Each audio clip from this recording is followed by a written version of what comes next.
Episode number 70 की starting होती है और फूजिन चेन यान को किस करने लगता है और वहीं यान चौंकती हुई मन में कह रही होती है वो मुझे किस कर रहा है। और फिर फूजिन चेन उससे कहता है तुमने कहा था कि तुम्हें ये पसंद आया। उसकी ये बात सुन यान रात की बातें याद करते हुए मन में कहती है क्या मुझे किस करना पसंद है। और फिर फूजिन चेन उससे कहता है ऐसा लग रहा है जैसे ये काम कर रहा है। और फिर यान हिचकिचाते हुए कहती है वो मैंने वाइन पीने के बाद कहा था वो सच नहीं है। और फिर फूजिन चेन उससे कहता है लेकिन तुम मुझसे प्यार करती हो ये बात तो सच है ना। पर यान कहती है मैं स्पीचलेस हूँ। तब फूजिन चेन उससे कहता है अपनी बातों से मुकरना बंद करो। फिर वो उसे फिर से किस करने लगता है और वहीं यान ब्लश करती हुए मन में कहती है वो मुझे फिर से किस कर रहा है और मैं सांस नहीं ले पा रही हूँ। सच में ये सब बहुत ही ज्यादा गर्म है और अब मैं ज्यादा देर तक अपने पैरों पर खड़ी नहीं रह सकती। और फिर फूजिन चेन उससे कहता है अब तुम अपनी हार मान लो और तब मैं इसे तुम्हारी हाँ समझूंगा। और फिर यान हैरानी से मन में कहने लगती है आखिरकार कल रात उसने मुझसे क्या कहा था। और फिर फूजिन चेन उससे कहता है यान मैं तुम्हें पसंद करता हूँ क्या तुम भी मुझे पसंद करती हो। ये बात सुन यान हैरान होती हुई मन में कहती है क्या मास्टर फूजिन चेन ने मुझसे कहा कि वो मुझे पसंद करते हैं। और फिर वो कहती है मास्टर फूजिन चेन ये मजाक की बात बिल्कुल नहीं है। और फिर वो मन में कहने लगती है जब दो लोग एक दूसरे के प्यार में होते हैं तो वो अपना दिमाग खो देते हैं और वो अपने प्रेमी पर आंख बंद कर विश्वास करते हैं और अंत में वो सब कुछ खो देते हैं। मैंने अपने पिछले जीवन में ये बहुत ही बड़ा सबक सीखा मैं किसी के भी प्यार में नहीं पड़ना चाहती। और फिर वो कांपने लगती है और वहीं फूजिन चेन उसे कांपता देख मन में कहने लगता है ऐसा लगता है कि वो खुद को किसी चीज से बचा रही है। और फिर वो उससे कहता है ठीक है ये सब भूल जाओ और कल रात तुमने मेरी शर्ट पर उल्टी कर दी तो तुम इसका मुआवजा कैसे चुकाओगी। उस शर्ट की कीमत हजारों डॉलर्स में थी और अब मुझे ऐसा लगता है कि तुमको और भी ज्यादा मेहनत करनी होगी। ये बात सुनियान मन में कहने लगती है अरे नहीं क्या मैं फिर से उसकी मसाज करने जा रही हूँ नहीं मैं ऐसा दोबारा नहीं कर सकती। और फिर वो हिचकिचाते हुए उससे कहती है मैं इसके बदले तुम्हारे लिए खाना बना सकती हूँ। और तभी उसे लास्ट नाइट की बातें याद आती है और फिर वो और भी ज्यादा ब्लश करती हुए कहती है नहीं रहने दो इसके बदले में तुम्हारे लिए खाना खरीद सकती हूँ। और फिर वो मन में कहती है अरे नहीं हम एक साथ कुछ भी नहीं कर सकते। और वहीं उसे ऐसा पैनिक होता देख फूजिन चेन थोड़ा ब्लश करने लगता है। और फिर वो उससे कहता है क्योंकि तुम आज सुबह जल्दी ही चली गई थी तो मेरी मॉम ने कहा कि मैं स्कूल जाकर तुम्हें पिक कर लूं और फिर तुम्हें हमारे साथ डिनर पर ले आऊं। और अगर तुमने फिर से भागने की कोशिश करी तो इसके बदले तुमको सजा मिलेगी। क्या तुम ऐसा करना चाहती हो। उसकी ये बात सुनियान थोड़ा डरते हुए कहती है नहीं मैं ऐसा नहीं करूंगी। और फिर फूजिन चेन स्माइल करता है और यान के सर पर हाथ थपथपाते हुए कहता है यान मैं तुम्हें पसंद करता हूँ ये बात ध्यान रखना। और फूजिन चेन यान से कह रहा होता है और तुम्हें मुझे तुरंत जवाब देने की जरूरत नहीं है। और फिर यान मन में कहती है वो मेरी शर्मिंदगी दूर कर रहा है और हालांकि मैं अभी उससे इसका जवाब नहीं दे सकती। और फिर फूजिन चेन यान के माथे को चूमते हुए कहता है यान मैं तुम्हारे जवाब का इंतजार करूंगा और मुझे पता है एक ना एक दिन तुम्हें मुझसे प्यार हो ही जाएगा और तुम मुझे एक दिन इतनी गहराई से प्यार करोगी कि तुम मुझे छोड़ नहीं पाऊंगी। और वहीं यान उसकी ये सब बातें सुन मन में कहने लगती है और अब जब वो इतना सज्जन हो रहा है तो उसका विरोध करना बहुत ही ज्यादा कठिन है। और तभी यान का फोन रिंग होने लगता है और यान घबराते हुए फोन उठाती है और कहती है हेलो डैड। और फिर डैड उससे कहते यान मैंने गाउसिया से बात की है उसने कहा कि वो व्यक्तिगत रूप से तुमसे माफी मांगना चाहती है। कि ये बात सुन यान हैरानी से मन में कहती है क्या माफी क्या गाउसिया मुझसे माफी मांगना चाहती है ये काफी ज्यादा दिलचस्प है। और फिर यान कहती है तो फिर ठीक है डैड तो आज मैं घर वापस आती हूँ। डैड बस आप मेरे घर वापस आने का इंतजार करना और जब तक मैं घर वापस नहीं आ जाती तब तक आप कुछ भी मत करना।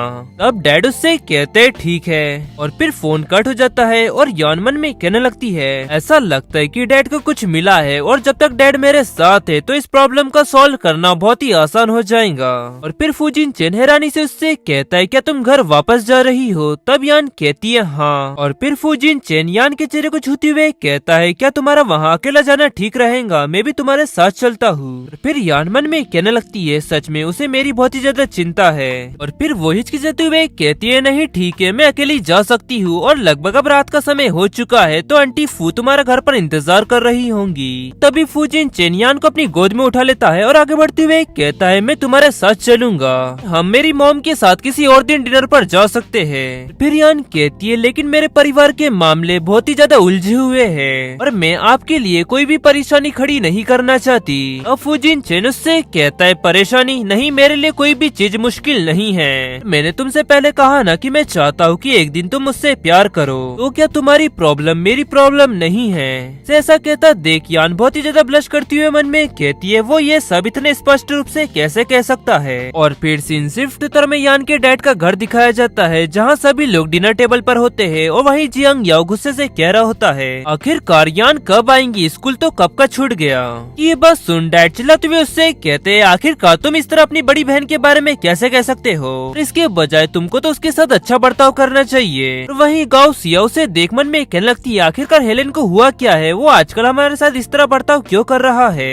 और तभी वहाँ यान आ जाती है और कहती है डैड मैं घर आ गई। ये आवाज सुन डैड पीछे मुड़ते हैं और कहते हैं यान, और डैड यान की तरफ आगे बढ़ते हुए कह रहे होते हैं यान घर में तुम्हारा स्वागत है और गाओ सिया ने तुम्हारे पसंद का खाना बनाया है।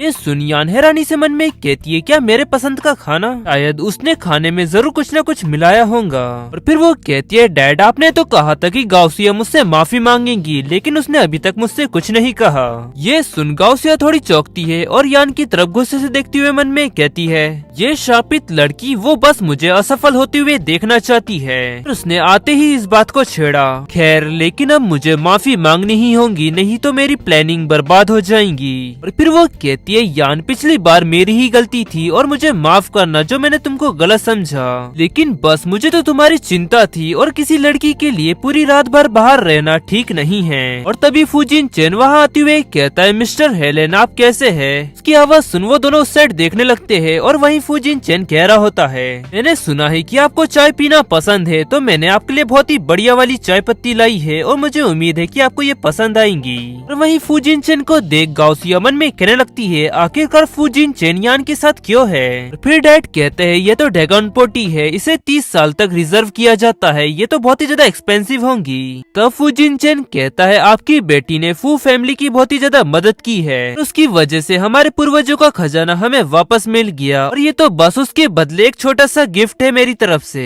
और फिर वो यान की तरफ देखते हुए कहता है और अगर यान ने अभी मुझे नहीं रोका तो मैं आपको इससे ज्यादा दे सकता हूँ। ये सब के अलावा मेरे परिवार के मामलों के कारण यान थोड़ा घायल हो गई, जिस कारण उसे 2 दिन हॉस्पिटल में भर्ती रहना पड़ा। ये सुन डैड हैरान होते हुए मन में कहते हैं लेकिन गाओ सिया ने तो मुझसे कहा था कि यान झूठ बोलकर इधर उधर घूम रही है और वो 2 दिन तक स्कूल भी नहीं गई, तो क्या ये सब झूठ था। फिर वो कहते हैं मास्टर फूजिन चेन क्या यान हॉस्पिटल में थी। तो वो कहता है हाँ। और वहीं ये सब सुन गाओ सिया मन में कहने लगती है अरे नहीं ऐसा कैसे हो सकता है, फूजिन चेन उस वक्त यान के साथ क्यों था।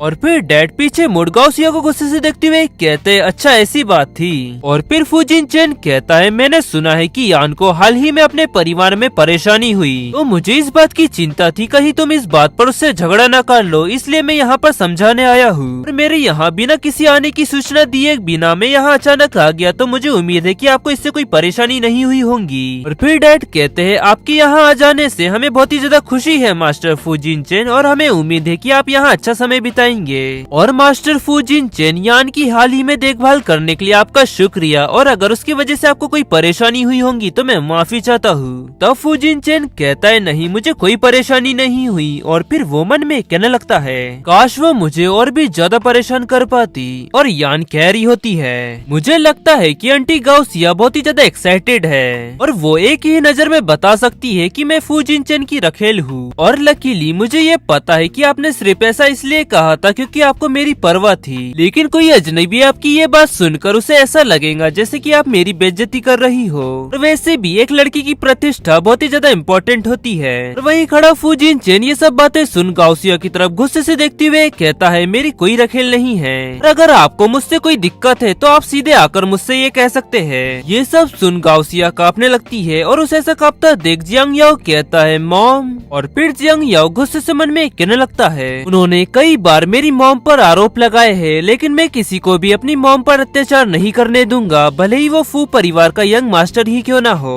और अब फूजिन चेन मुझे तुम्हें सबक सिखाना ही होगा।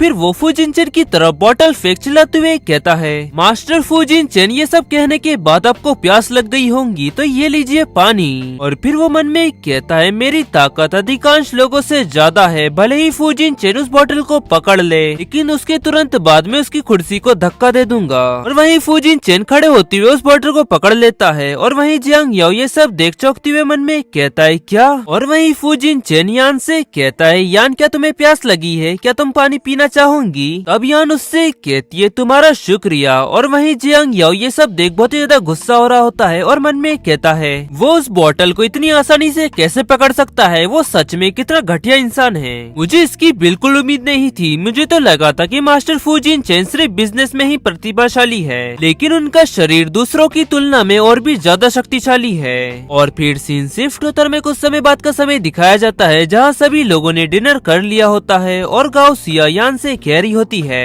यान मैं तुम्हें इतना गलत समझने के लिए माफी चाहती हूँ, मैं सच में कितनी ज्यादा बेवकूफ हूँ। और वैसे यान क्या तुम्हें लिन यान याद है, मैंने पिछली बार तुम्हारी उसके साथ बात की थी। और फिर वो मन में कहने लगती है मुझे इससे कोई फर्क नहीं पड़ता, अब मुझे तुमसे माफी ही क्यों न मांगनी पड़े। और सबसे इम्पोर्टेंट बात ये है कि ये सुनिश्चित करना कि मेरी प्लानिंग सुनिश्चित रूप से चलती रहे, और वैसे भी भविष्य में मुझे उससे बदला लेने का मौका जरूर मिलेगा। और वहीं यान उसकी ये सब बातें सुन मन में कहने लगती है आखिरकार उसने उसका जिक्र कर ही लिया। गाओ सिया ने मुझे अपनी पिछली जिंदगी में लिन यान से मिलवाया था और फिर वो मेरा मंगेतर बन गया, और ये दोनों लोग वही लोग हैं जिन्होंने मुझे मारने और हमारे परिवार को नष्ट करने का साथ में मिलकर प्लान बनाया। और फिर गाओ सिया उससे कहती है लिन यान को तुम में दिलचस्पी है तो क्या तुम उससे मिलना चाहोगी? और फिर यान मन में कहने लगती है उस व्यक्ति को तो इसके लिए कड़ी सजा मिलनी चाहिए। और आंटी गाओ सिया और यान साथ में बैठे हुए होते हैं और तभी वहाँ फू जिन चेन आ जाता है और गुस्से से कहने लगता है किसी को मिलना है और उससे अच्छी अच्छी बातें करनी है। और फिर वो मन में कहने लगता है गाओ सिया चाहती है कि यान दूसरे व्यक्ति के साथ डेट पर जाए। और वहीं वो दोनों फू जिन चेन की आवाज सुन उसकी तरफ देखने लगते हैं और फिर यान फू जिन चेन के पास जाती है और मन में कहने लगती है नहीं, मैं मास्टर फू जिन चेन को इसमें शामिल नहीं होने दे सकती। और फिर वो गाओ सिया से कहती है इस पर मैं बाद में ध्यान दूंगी, पूछने के लिए शुक्रिया आंटी गाओ सिया।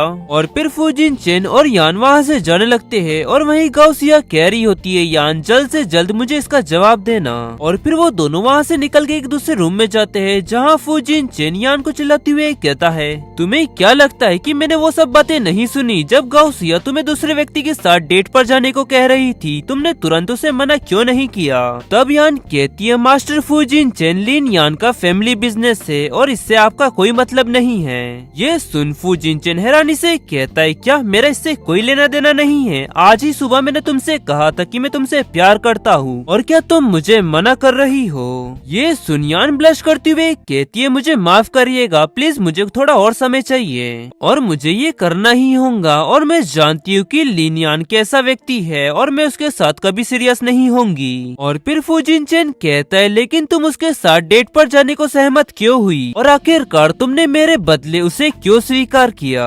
और क्या ये तुम्हारी उससे मिलने की जिद है? तब यान कहती है हाँ। ये सुन फू जिन चेन और भी ज्यादा गुस्सा हो जाता है और उसके चेहरे को छूते हुए उससे कहता है जब तुमको एक व्यक्ति के साथ फ्लर्ट ही करना है तो तुम मुझे क्यों नहीं चुन सकती? और वहीं यान उसे हैरानी से देखने लगती है। और फिर फू जिन चेन यान को बेड पर गिरा देता है और वहीं यान चिल्लाते हुए कहती है आउच मास्टर फू जिन चेन। और फिर फू जिन चेन अपनी जैकेट उतारते हुए कहता है यान अब मुझे तुम्हें दिखाना होगा कि व्यक्ति कैसे होते हैं। और उसे ऐसा करता देख यान ब्लश करते हुए कहती है मास्टर फू जिन चेन रुक जाइए। और तभी फू जिन चेन यान को किस करने लगता है और वहीं यान ब्लश करते हुए मन में कहती है मैंने कभी भी उसे इस तरह कभी नहीं देखा। और वहीं फू जिन चेन भी मन में कहने लगता है यान मैं तुम्हारा इंतजार कर सकता हूँ और इससे कोई फर्क नहीं पड़ता कि मुझे कब तक इंतजार करना पड़े, लेकिन तब तक कोई भी पुरुष तुम्हारे पास नहीं आ सकता।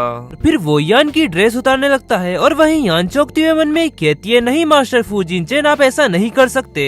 और फिर फू जिन चेन मन में कहता है यान मैं तुमसे प्यार करता हूँ और तुम सिर्फ मेरी हो। और फिर यान कांपते हुए कहती है मास्टर फू जिन चेन नहीं। और फिर फू जिन चेन फिर से यान को किस करने लगता है और वहीं यान भी फू जिन चेन को टाइट पकड़ लेती है और मन में कहती है अब मुझे उसे शांत करना होगा। और वहीं उसे ऐसा करता देख फू जिन चेन मन में कहता है अब वो भी मेरा साथ दे रही है। और फिर कुछ समय बाद यान मन में कहती है अब वो शांत हो गया है। और यान फू जिन चेन से कह रही होती है मास्टर फू जिन चेन मेरा उसके साथ डेट पर जाने का सिर्फ एकमात्र कारण है क्योंकि उसने मुझे एक बार चोट पहुंचाई थी। ये सुन फू जिन चेन हैरानी से कहता है क्या तुम्हें चोट पहुंचाई थी? फिर यान कहती है मास्टर फू जिन चेन क्या आप पूर्ण जन्म के बारे में जानते हैं? और फिर यान फू जिन चेन को सारी बात बताती है। और फिर सीन शिफ्ट होते में कुछ समय बाद का समय दिखाया जाता है जहाँ फू जिन चेन यान से कह रहा होता है अच्छा तो हम दोनों पहली बार जब मिले थे जब तुम इस जीवन में आई? तब यान कहती है हाँ हाँ, और फिर फूजिन चेन यान को घूरने लगता है और उसे ऐसा घूरता देख यान मन में कहने लगती है मैंने उसे सारी बात बता दी है, कहीं अब वो ऐसा ना सोचने लगे कि मैंने अपना दिमाग खो दिया है। फिर फूजिन चेन कहता है क्या तुमने इस बारे में किसी को बताया है? तब यान कहती है नहीं, बिल्कुल नहीं, मैं पागल नहीं हूँ। फिर फूजिन चेन कहता है ठीक है, तो अब से हमारा ये सीक्रेट है। फिर यान कहती है तो क्या तुम मेरी बातों पर विश्वास करते हो? और फिर वो मन में कहती है नॉर्मल लोग तो ये सोचेंगे कि मैं पागल हो गई हूँ। फिर फूजिन चेन कहता है हाँ क्यों नहीं, और ऐसी चीजें हुआ करती है। और जब मैं कॉलेज में हुआ करता था, जब मैं और भी ज्यादा रहस्यमयी बातों के बारे में जाना करता था। और फिर वो यान को गले लगाते हुए कहता है अब उन लोगों को इसकी कीमत चुकानी पड़ेगी, और अब तुम्हारा प्लान मेरा प्लान है। और फिर वो यान के हाथों को किस करते हुए कहता है तुम्हारे हाथ खून से नहीं रंगने चाहिए। फिर यान ब्लश करते हुए कहती है तुम्हारा शुक्रिया। फिर फूजिन चेन उससे कहता है मैं तुम्हें चाहता हूँ। तब यान हैरानी से कहती है क्या मुझे? अब वो कहता है हाँ, जैसे अभी हम हैं। और फिर यान बहुत ही ज्यादा ब्लश करते हुए कहती है नहीं, और तभी फूजिन चेन उसे किस कर देता है। फिर यान कांपते हुए कहती है रुक जाइए मास्टर फूजिन चेन, आपने मुझसे वादा किया था।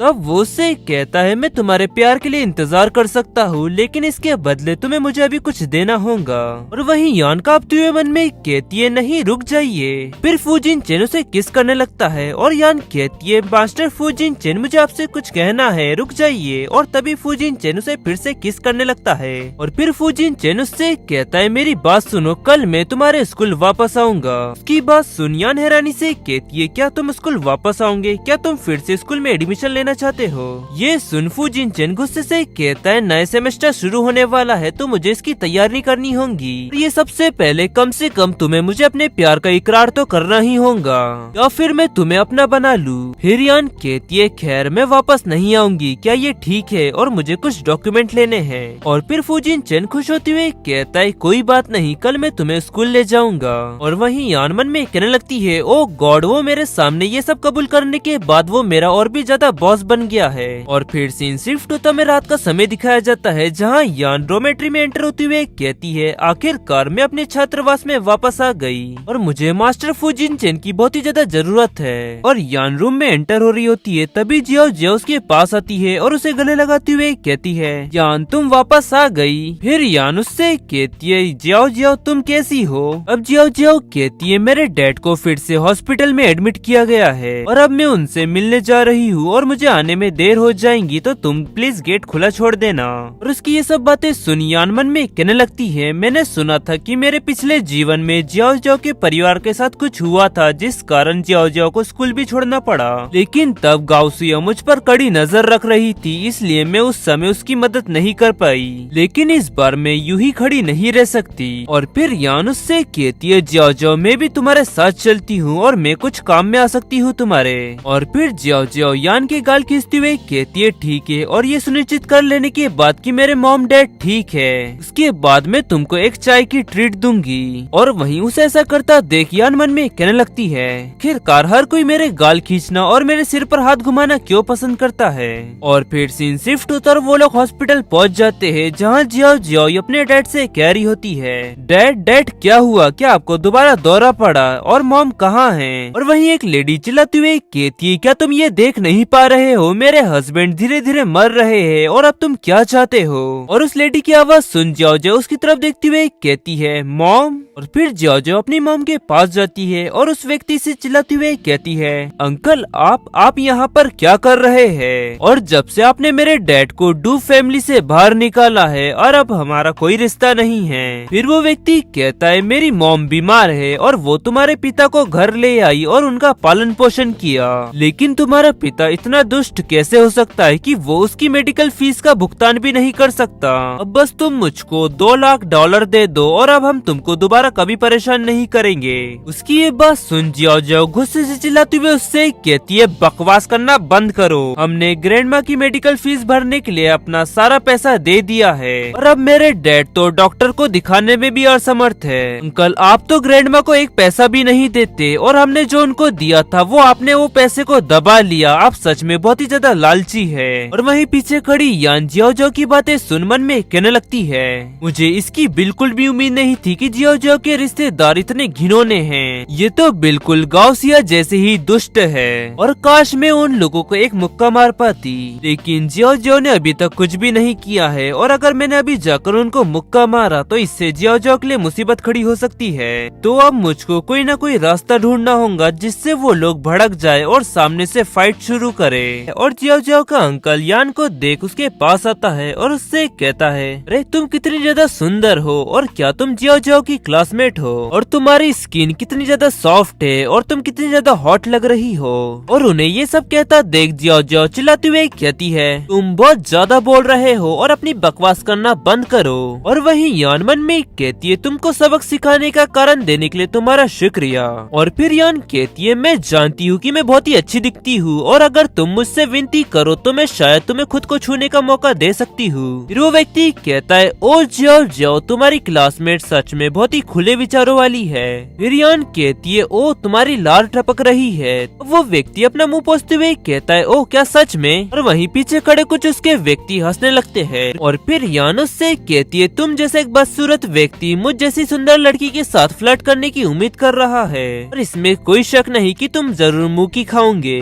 यान की ये सब बातें सुन वो व्यक्ति बहुत ही ज्यादा गुस्सा हो जाता है और यान पर हमला करते हुए कहता है, तुम्हारी आखिरकार हिम्मत कैसी हुई मेरे साथ खेल खेलने की? अगर तुम लड़ाई शुरू करना चाहती हो तो ऐसा ही सही। और वहीं यान मन में कह रही होती है, बिल्कुल मैं यही चाहती थी। और तभी उस व्यक्ति के सर पर आकर एक गमला लगता है जिससे वो व्यक्ति नीचे गिर जाता है और हम देखते हैं कि वो गमला फेंकने वाला और कोई नहीं फूजिन चेन होता है। और वो कहता है, तुम्हारी इतनी हिम्मत कि तुमने मेरी वुमन को चोट पहुंचाने की कोशिश करी। और वहीं यान उसे वहाँ देख मन में कहती है, फूजिन चेन वो यहाँ पर क्या कर रहा है? और फिर फूजिन चेन यान के पास आता है और उससे कहता है, क्या तुम ठीक हो? और ये सब बहुत ही ज्यादा खतरनाक है, तुमने इस बारे में मुझे सूचित क्यों नहीं किया?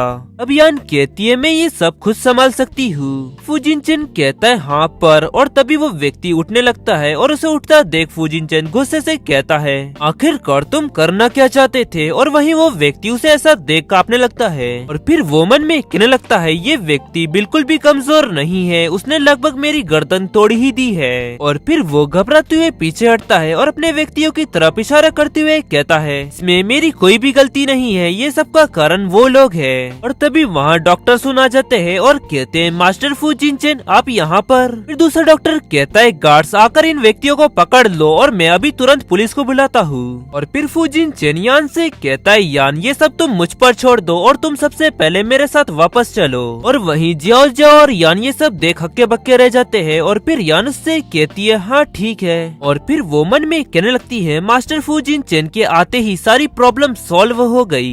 फिर वो पीछे घूमती है और कहती है, जियाओ जियाओ चलो साथ चलते हैं। और वहीं फूजिन चेन जियाओ जियाओ को घूर कर देख रहा होता है और उसे ऐसा देखता देख जियाओ जियाओ मन में कहने लगती है, मास्टर फूजिन चेन बहुत ही नाखुश लग रहे हैं, मुझे जल्द से जल्द यहाँ से निकलना होगा। फिर वो यान से कहती है, नहीं यान तुम लोग जाओ, मैं अपने मॉम डैड के साथ रहूंगी। और फूजिन चेन अपने गार्ड्स को कह रहा होता है, गार्ड्स यान की क्लासमेट को और उसके परिवार को सुरक्षित घर ले जाओ। अब वो गार्ड्स कहते हैं, यस सर। और वहीं जियाओ जियाओ उसकी ये सब बातें सुन मन में कहने लगती है, ओ गॉड वो सच में बहुत ही ज्यादा पॉजिटिव है, यान मैं तुम्हारे लिए प्रे करूंगी। और फिर जियाओ जियाओ गार्ड्स के साथ वहाँ से जाते हुए यान से कहती है, यान आज के लिए शुक्रिया और मुझे लवर्स को स्पेस देनी चाहिए, बाय। यान उसे ऐसा कहता देख ब्लश करते हुए मन में कहने लगती है, क्या लवर्स? और फिर सीन शिफ्ट होते में कुछ समय बाद का समय दिखाया जाता है जहां वो दोनों कार में होते हैं और वहीं यान मन में कह रही होती है, ये सब जियाओ जियाओ की गलती है, उसने हमें लवर्स क्यों कहा और अब मुझे बहुत ही ज्यादा अजीब लग रहा है। और फिर तभी फूजिन चेन यान से कहता है, अब जब सब कुछ ठीक हो चुका है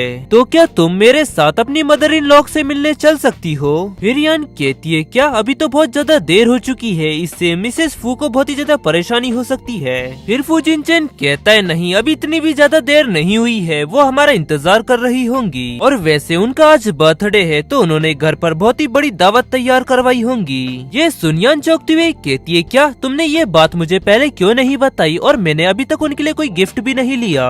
और फिर यान मन में कहने लगती है, जब मैं उनसे पहली बार मिली थी तो उन्होंने मुझे बहुत सारे गिफ्ट दिए थे और आज उनका बर्थडे है और अगर मैं उन्हें आज गिफ्ट नहीं दूंगी तो कैसा लगेगा। और फिर वो घबराते हुए कहती है, प्लीज मॉल चलिए, मुझे कुछ गिफ्ट गिफ्ट्स लेना है। और तभी फूजिन चेन उसे अपने पास खींचते हुए कहता है नहीं, तुम्हें गिफ्ट लेने की कोई जरूरत नहीं है, तुम वहाँ पर पहुँच जाऊंगी, यही उनके लिए काफी है। और फिर यान ब्लश करते हुए कहती है प्लीज मुझे गिफ्ट लेने जाने दो। अब फूजिन चेन कहता है ठीक है, अगर तुम अपनी मदर इन लॉ के लिए कुछ लेना चाहती हो तो मैं तुम्हें एक चांस देता हूँ। फिर यान हैरानी से कहती है क्या चांस? फिर फूजिन चेन कहता है हाँ, तुम मुझे किस करो, अगर तुम मुझे संतुष्ट कर देती हो तो मैं ड्राइवर को कहकर शॉपिंग मॉल पर कार रुकवाऊंगा। उसकी ये बात सुन यान ब्लश करते हुए मन में कहने लगती है जब से उसने मुझे अपने प्यार का इजहार किया है तब से वो बहुत ही ज्यादा चुलबुला हो चुका है। फिर वो उससे कहती है नहीं, बिल्कुल नहीं, दूसरे लोगों के सामने ऐसा करना बहुत ही ज्यादा शर्मनाक है। अब फूजिन चेन कहता है क्या सच में? और फिर वो ड्राइवर से कहता है चलो गाड़ी को तेज चलाओ, मेरी मॉम इंतजार कर रही है घर पर मेरा। और फिर यान चिल्लाते हुए कहती है नहीं रुक जाओ, ठीक है मैं तुम्हें किस करती हूँ। और फिर यान फूजिन चेन को किस करने के लिए आगे बढ़ती है और फिर वो उसे किस करती है और फिर वो तुरंत पीछे हटते हुए कहती है क्या ये काफी है? तब फूजिन चेन ब्लश करते हुए कहता है नहीं, और फिर वो यान के ऊपर चढ़ जाता है और उसे किस करने लगता है। और फिर कुछ देर बाद यान उससे कहती है झूठे, तुमने तो कहा था कि बस तुमको एक छोटी सी किस चाहिए। और फिर वो मन में कहने लगती है लेकिन उसने मुझे इतनी कसकर किस किया जिससे मैं ठीक से सांस भी नहीं ले पा रही। और फूजिन चेन यान के चेहरे को छूते हुए कहता है मैंने तुमसे ये भी कहा था कि तुम्हें मुझे संतुष्ट करना होगा। तब यान कहती है तो क्या तुम अब संतुष्ट हो, अब मुझे गिफ्ट लेने जाने दो। फिर फूजिन चेन कहता है नहीं अभी नहीं, और फिर वो उसे फिर से किस करने लगता है। और फिर सीन शिफ्ट होकर वो दोनों हमें एक शॉप पर दिखाए जाते हैं जहाँ यान ने गिफ्ट ले लिया होता है और मन में कह रही होती है आखिरकार उसने मुझे जाने देने के लिए कई बार मुझे किस किया। और फिर यान शॉप ओनर से कहती है क्या मैं QR कोड से पे कर सकती हूँ? और तभी फूजिन चेन एक कार्ड निकालता है और कहता है मेरी मेंबरशिप कार्ड का इस्तेमाल करे। तब वो व्यक्ति कहता है ठीक है मास्टर फूजिन चेन। तब यान कहती है नहीं, तुमको इस गिफ्ट के पैसे देने की कोई जरूरत नहीं है, नहीं तो ये गिफ्ट मेरी तरफ से कैसे रहेगा। फिर फूजिन चेन उसे अपने पास खींचते हुए कहता है जब तुम्हारी शादी मुझसे हो जाएगी तो मेरे सारे पैसे तुम्हारे होंगे ना, तो अब तुम इसकी आदत डाल लो। उसकी ये बात सुन यान बहुत ज्यादा ब्लश करती हुए मन में कहती है ये व्यक्ति इतना चुलबुला कैसे हो सकता है, और पहले वो तो बहुत ही सज्जन होने का दिखावा कर रहा था। और फिर सीन शिफ्ट होकर वो दोनों घर पहुंच जाते हैं जहाँ घर पर पार्टी चल रही होती है। और यान एंटर होते हुए कहती है यहाँ पर तो बहुत सारे लोग हैं, क्या मिसेस फू ने एक पूल पार्टी का आयोजन किया है? और फिर मॉम आते हुए कहती है यान तुम आ गई, और वैसे तुम्हें आने में इतनी देर क्यों हो गई? और फिर मॉम उसका हाथ पकड़ खींचते हुए कहती है मैंने तुम्हारे लिए बहुत ही सारे कपड़े तैयार करवाए हैं, लेकिन अभी हमारे पास उन्हें आजमाने का पर्याप्त समय नहीं है, बस यान तुम मेरे पीछे आओ। और फिर वो उसे एक रूम में ले जाती है और कहती है यान तुम अपनी पसंद का एक स्विम सूट चुनो और उसे पहन लो। और यान मन में कहने लगती है इतने सारे स्विम सूट। और फिर यान उन्हें वो गिफ्ट देती हुए कहती है मिसेस फू आपका बर्थडे है तो ये लीजिए आपका गिफ्ट। तब मॉम कहती है नहीं यान तुम्हें ऐसा करने की जरूरत नहीं थी, तुम यहाँ पर आई यही मेरे लिए खुशी की बात है। और तभी कोई बाहर से कहता है मिसेस फू कुछ मेहमान जा रहे हैं। इसकी आवाज सुन मॉम कहती है ठीक है मैं आ रही हूँ। और फिर वो यान से कहती है यान लगभग पार्टी खत्म हो ही चुकी है, तुम जल्दी से अपना स्विम सूट पहन लो और जल्दी करो। ये कहकर वो वहाँ से चली जाती है और वहीं यान इतने सारे बैग्स देख मन में कहने लगती है। और फिर यान बॉक्स खोलती हुए कहती है मुझे इन्हें देखना चाहिए। और फिर वो बॉक्स खोलती है और हैरान होती हुए मन में कहती है ये तो एक बिकनी है और ये मेरे शरीर पे कैसे सूट कर सकती है। और तभी वहाँ फूजिन चेन आते हुए कहता है यान क्या तुमने चेंज कर लिया? उसके आते ही यान ब्लश करते हुए वो अपने पीछे छुपा लेती है और कहती है बस थोड़ी देर और उसे अपने ऐसे पीछे हाथ करता देख फूजिन चेन कहता है क्या वो एक स्विम सूट है जो मेरी मॉम ने तुम्हारे लिए तैयार करवाया है। और फिर फूजिन चेन उसके पास जाता है और उसके हाथ से वो ले लेता है और हैरान होते हुए कहता है क्या तुम इसे पहनने वाली हो? अब यान कहती है नहीं नहीं बिल्कुल नहीं। और फिर फूजिन चेन उसे बिकनी में इमेजिन करने लगता है और मन में कहता है अगर यान इसे पहनेंगी तो वो कैसी लगेंगी। और ये सोचते हुए बहुत ही ज्यादा ब्लश करने लगता है और यान ब्लश करते हुए फूजिन चेन से कहती है मैं ये नहीं पहनूंगी। तो फूजिन चेन आगे बढ़ते हुए कहता है तुमको ये पहनने की जरूरत भी नहीं है और मैं जाकर तुम्हारे लिए नॉर्मल स्विम सूट ढूंढ कर लाता हूँ। फिर यान कहती है तुम्हारा शुक्रिया। और वहीं दूसरी तरफ सभी लोग नाचते हुए कह रहे होते हैं चलो पार्टी खत्म हो गई है कहीं और चलते हैं। फिर दूसरा कोई कहता है बिल्कुल सही चलो चलते हैं। और मॉम मन में कह रही होती है बच्चों जो मैंने तुम्हारे लिए महान अवसर बनाया है तुम उसे मत गवाओ। और तभी उनका फोन रिंग होने लगता है और फिर वो फोन उठाकर कहती है हेलो क्या हुआ फूजिन चेन? अब सामने से फूजिन चेन चिल्लाते हुए कहता है मॉम तुम यान को इस तरह का स्विम सूट कैसे दे सकती हो, वो अभी भी जवान है और तुम प्लीज अपने व्यवहार पर ध्यान दो। और फिर मॉम गुस्से से चिल्लाती हुई उससे कहती है इसमें कोई शक नहीं, ये सब मैंने तुम्हारे लिए किया। और तभी फोन कट हो जाता है और मॉम गुस्से से पागल होती हुई कहती है जैसे ही मुझे मेरा पोता मिल जाएगा मैं तुम्हारी बिल्कुल भी परवाह नहीं करूंगी। और वहीं दूसरी तरफ फूजिन चेन यान के पास एक स्विम सूट लेकर आता है और उससे कहता है यान तुम्हारा इस स्विम सूट के बारे में क्या ख्याल है। तब यान कहती है हाँ ये ठीक लग रहा है। फिर फूजिन चेन कहता है अच्छा ठीक है, अंदर लॉकर रूम है, जाकर तुम चेंज कर लो, मैं यहाँ तुम्हारा इंतजार करता हूँ। तब यान कहती है हाँ ठीक है। और फिर सीन शिफ्ट उत्तरा में कुछ समय बाद का समय दिखाया जाता है जहाँ यान चेंज कर आ जाती है और कहती है अच्छा मैंने चेंज कर लिया है, चलो चलते हैं। हालांकि ये स्विम सूट थोड़ा टाइट है। और वहीं फूजिन चेन उसे स्विम सूट में देख ब्लश करते हुए मन में कहने लगता है वो इस स्विम सूट में कितनी ज्यादा अट्रैक्टिव लग रही है। और तभी फूजिन चेन उसकी बॉडी को शर्ट से ढकते हुए कहता है तुम इसे पहन लो। तब यान कहती है लेकिन ये सूट बहुत ही ज्यादा अट्रैक्टिव लग रहा है। और फिर फूजिन चेन कहता है वैसे मैं ये नहीं चाहता कि दूसरे लोग तुम्हें इस तरह देखें। उसकी ये बात सुन यान ब्लश करते हुए कहती है हाँ ठीक है। और फिर वो मन में कहने लगती है ये पहली बार है जब किसी ने मुझे इस तरह प्यार किया है। फिर वो दोनों बाहर आते हैं और यान कहती है यहाँ पर कितना ज्यादा कचरा हो चुका है लेकिन बाकी सब लोग कहाँ गए और क्या पार्टी खत्म हो चुकी है, या कोई यहाँ पर है जो हमें ये बता सकता है। और फिर यान पीछे घूमते हुए कहती है चलो अब जबकि सब लोग जा चुके हैं तो हम भी वापस चलते हैं। और तभी यान का बैलेंस बिगड़ता है और वो पूल में गिरने लगती है और फूजिन चेन उसका हाथ पकड़ते हुए कहता है यान ध्यान से। और फिर वो दोनों ही पूल के अंदर गिर जाते हैं और यान मन में कहने लगती है अरे नहीं मुझे तैरना नहीं आता।